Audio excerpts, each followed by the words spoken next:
최근 델타 바이러스 확진이 늘고 있는 가운데 미국 질병통제예방센터의 보고서가 공개돼 논란이 일고 있습니다. 김경우 인제대 백병원 가정의학과 교수와 관련된 이야기 나눠보죠.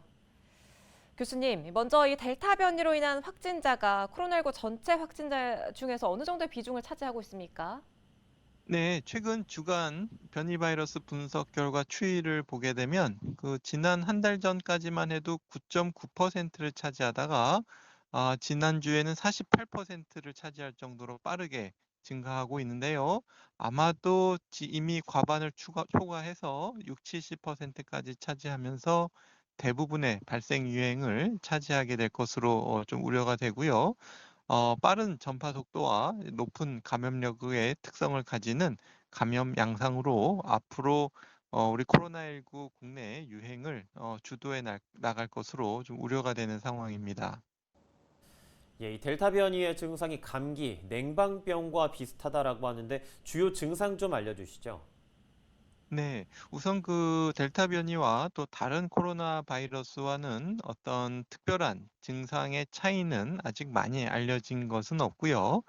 기존 코로나 바이러스처럼 열이 나신다던가 왠지 피곤하고 몸살이 생긴다든지 또 머리가 아프고 또 기침이나 목이 아프고 또 미각이나 후각이 좀 떨어지는 것과 같은 다양한 증상들이 나타날 수 있는데 이들 중에서 한두 가지만 나타나실 수가 있겠습니다.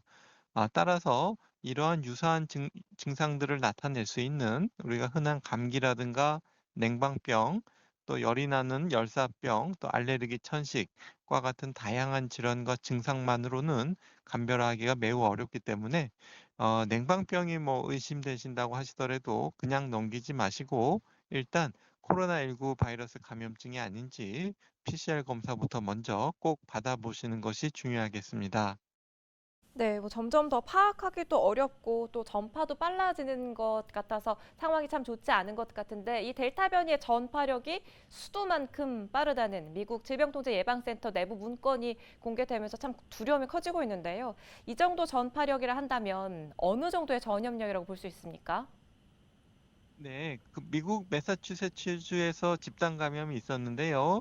여름 휴가를 통해서 많은 분들이 몰리면서 식당이라든가 바, 또 여러 가지 장소에서의 어떤 행사, 공연, 이런 것들을 하실 때 마스크를 착용하지 않으셨습니다. 이러면서 마스크를 쓰지 않은 상태에서 밀접, 밀폐, 밀집의 환경에 노출되면서 많은 분들의 집단 감염이 생겼는데 예방접종을 맞으신 분들 중에서도 돌파 감염 확진자가 나왔고 또 예방접종을 하신 분들 중에서도 4명이 입원할 정도로 중증화도 발견이 됐습니다. 다행히 아직까지 사망은 없는데요. 이 미국에서 유행했던 바이러스의 대부분이 델타 변이인 것으로 밝혀졌고요. 또 이제 예방접종을 맞으셨던 분과 예방접종을 완료하지 않으셨던 분들 간의 바이러스 양을 측정했을 때 큰 차이가 없었다라는 것이 좀 우려를 낳고 있는데요.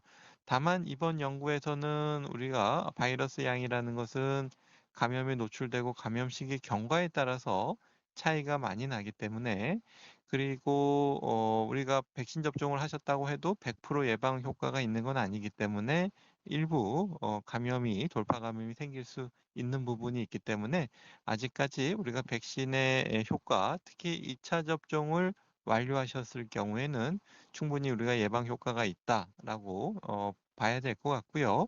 다만 예방 접종을 하셨다고 하더라도 가급적이면 이런 산밀의 환경이라든지 또 마스크 벗는 것은 최대한 자제해 주시고 또 증상이 의심이 되시면 코로나19 검사를 받아 보시는 것이 필요할 것으로 생각이 돼서 현재로서는 너무 두려움을 가지시는 마시고 순서가 되시면 예방접종을 2차까지 모두 잘 맞으시고 또 증상이 의심이 되시면 적극적으로 검사해 보시는 것이 필요하겠습니다. 예, 알겠습니다. 말씀 여기까지 듣도록 하겠습니다. 지금까지 김경우 인제대 백병원 가정의학과 교수였습니다.